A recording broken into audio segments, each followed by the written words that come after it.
Okay, here we go. Week 6. So this is the week where you are writing a complete rough draft. So unlike some rough drafts from some classes where you only do part of the essay, this one you're really trying to do all of the essay. So each part of it, so that when you're revising it, you're basically just improving the different parts that you've already sort of begun. All right, so here's the plan. Let me try to make it so I can see this. Okay, so you have it's 4 to 5 pages, not including title or reference page, double spaced using APA format. So correct APA style is key. Um, so the thing I'm showing you right now is in the discussion for week 6. It's a PowerPoint type thing I put together for the rough draft. So here is what it needs to look like, right? The APA title page, page number. So this is like just trying to give you hints. If you could use a template though, right? So if you download the example essay, you can just sort of put in your own work, and then you don't really have to worry about any of this part. Okay, so here are the different parts. The introduction paragraph. Begins with an attention-getting technique or hook, right? So this means in the first 2 sentences, you make someone interested in the essay. So you're trying to think of a creative way to do that. You're going to give an overview of the issue, right? Whatever the debate is, you're trying to give an overview of that, a little background behind that. Then obviously you're taking a clear position one way or another about the subject, and you're avoiding using first and second person or talking about the essay itself, right? You don't want to be like, so in this essay, I'm going to, like, you don't want to do that. You just want to say the things. So these are thesis tips, just trying to help make sure. I think I've looked at a lot of people's thesis statements, so people seem to have that idea totally down. But it's basically, you want to know sort of what you're doing, like what you're trying to do, even though it's a rough draft. Instead of just being like, I'm just going to generate stuff, you sort of want to know, like, for example, right, that is this a problem that you're trying to prove that a problem exists and how bad it is? Or are you trying to say that a solution should happen or whatever? You just want to be clear in your own head about what it is you are trying to accomplish. Okay, so this is the I don't know, diagram of an introduction paragraph, meaning it starts very broad. You do a hook, get someone interested, and then you're sort of giving a background, a general perspective of the issue, and then sentence by sentence, sort of step by step, you're getting more and more specific, and then you end with your thesis statement, right, at the end of the introduction, which is where you say, this is the thing, this is how things should be, and you give a few reasons why. Those reasons are going to be the things that you develop in the essay. So types of hooks, I know I posted this in a few other places, but this is just 6 different examples of ways to start an essay that can work to get the reader's attention, right? So types of hooks. You start with a story of some sort. Again, this would be a real story, not a personal story. Like, do not use anything personal for this. You would like find this in an article or something or resource. And then you should give that, and then you get into the essay. You could bring up the opposing position and then sort of set out like how you're going to destroy it, right? So many people think this, but they're wrong or something. So that gets people. The creating curiosity is a little bit of a, I don't know, a literary thing, right? That you're using language to sort of hide for a little bit what you're talking about, right? It's taking over our lives. We can do it almost anywhere. So, right, it's like you don't know what it is, and then they tell you this is texting when it was first a big deal in 2018 apparently. Challenge a common belief. Most people think this, but here's the real situation. Historical examples also, like a little bit like the story, but you talk about something that's happened in the past. right? That gets people, you want the hook to sort of introduce your subject, but and be interesting. Posing the question, who's better at chess, computers or humans, right? So that's a beginning. Those are all just types of hooks. So you want to use one of those or your own. Really, the only thing is that it's interesting. Okay, now we are on to the body of the essay. Paragraph development. You need a clear topic sentence. So the topic sentence should be one of your main supporting ideas, right? So you have your main overall thesis and then your first main reason or supporting idea. That's what your topic sentence is. And then you want that paragraph just to focus on that subject, right? On that supporting argument. So this is the idea of discussion of the point at hand, right? You're just sort of making sure that you don't go off track, I guess. This is, and I mentioned this, I think, last week too, but a smooth, clear shift to source material. So this is you shifting, bringing in a quote, for example. And you want to bring the quote in using this strategy that I'd mentioned before. And then you present the quote and then you follow up the sentence. Let me show you. I have this here.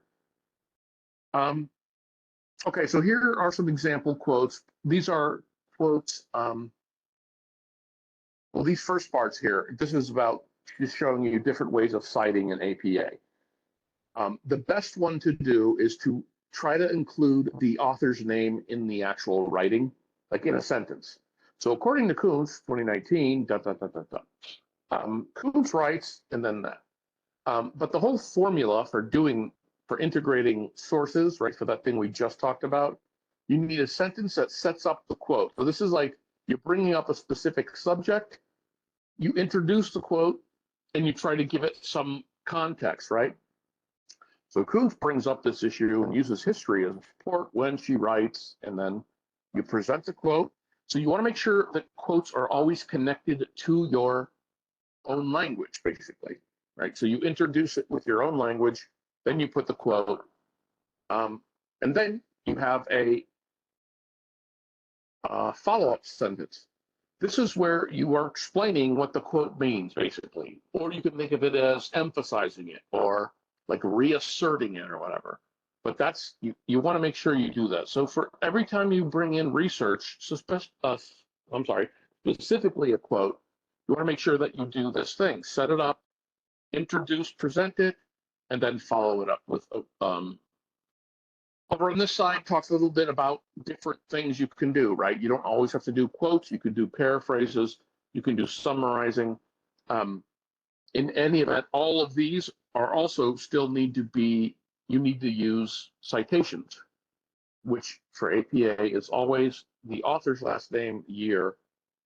You only need the page number if you're doing a direct quote, and I'm not even sure if we still need that, like the newest update, but whatever. We're going to just say we do for now. Oh, right, because I forgot. All right. All right, so next. So in each body paragraph, right, this is, you're trying to focus on making an argument. So this is another instance what I'm talking about, knowing what you're doing, basically. Like just bringing it into your head. Like, okay, so I am arguing that social media causes mental health problems in teenagers. And you want to sort of identify how you're going to make that argument in that paragraph. So am I comparing it to something else that teenagers do? No. Am I going to sort of contrast it? Am I going to do a cause and effect? Like, what am I, just generally? And these are just, that's what it means by argument techniques. Just sort of knowing and using a technique to actually argue. Counter argument, for example, that's a very, sort of often used technique. And that is basically you bring up the other side. Some people say social media is good for teenagers because it helps them have a social life and so on. But while it is important to have a social life, it's destroying them or whatever. So that's what a counter argument is.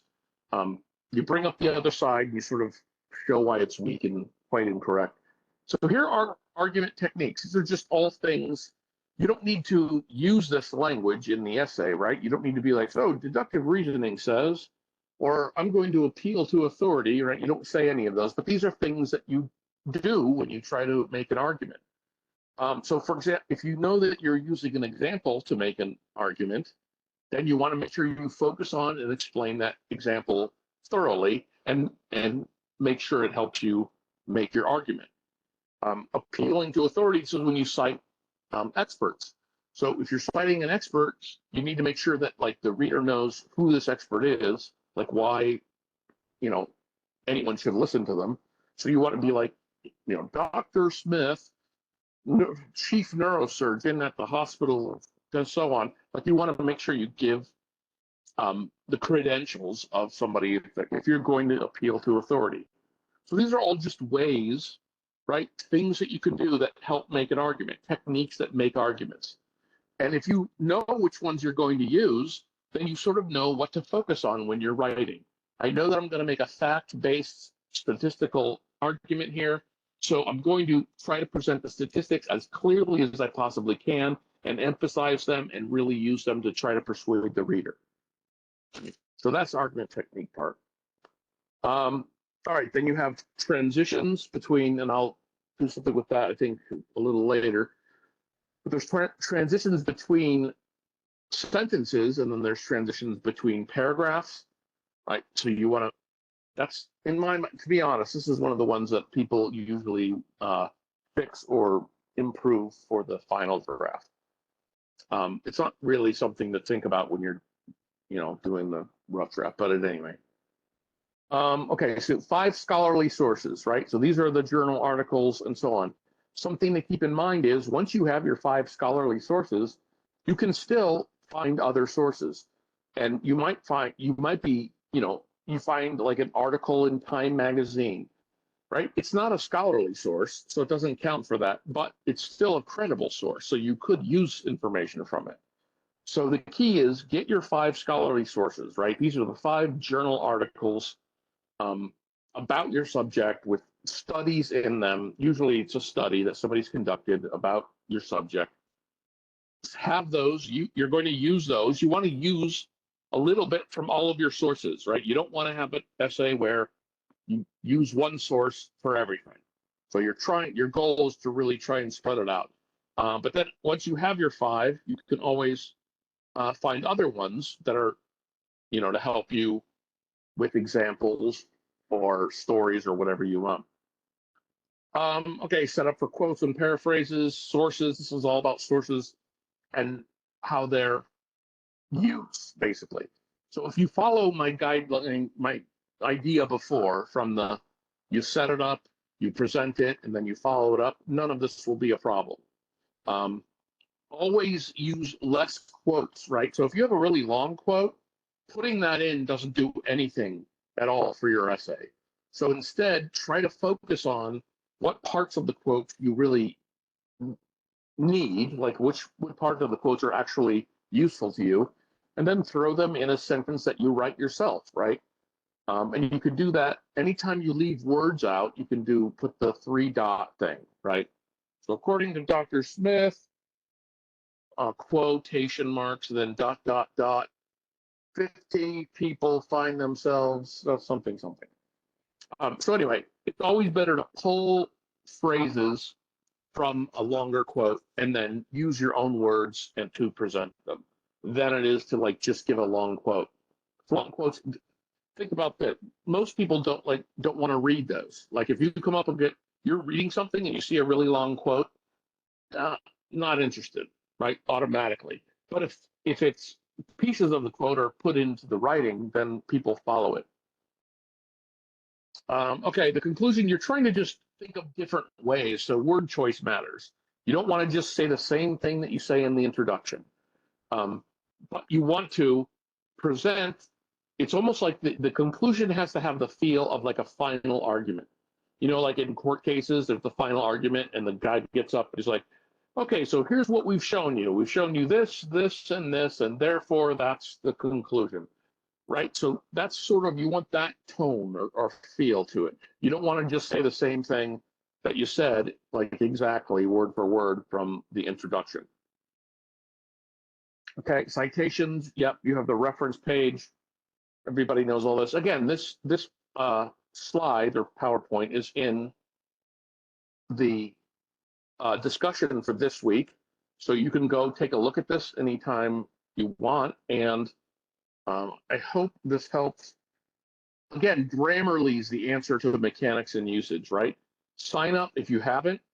Just sign up for Grammarly using Chamberlain. You're using a Chamberlain email, right? So you get a free account that's actually good. You put your writing into it, and it basically goes through and just points out things that you could fix.